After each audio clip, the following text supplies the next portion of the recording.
Welcome to Let Me Fix This. Enjoy the video. In this video, I will explain how to make hot sauce shelf-stable. First, understand that acidity is your best friend.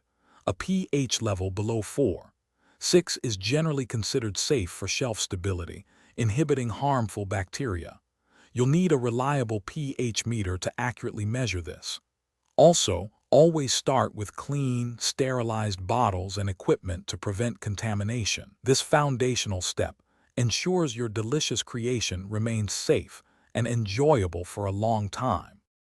To achieve the correct acidity, your hot sauce needs a pH level below 4.6. This is critical for inhibiting bacterial growth and ensuring it's safe to store at room temperature. Acidic ingredients like distilled white vinegar or fresh lime juice are excellent for this.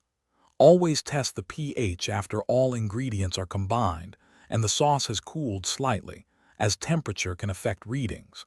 Adjust as needed to reach that safe zone. Proper sterilization of your bottles and caps is non-negotiable for shelf stability.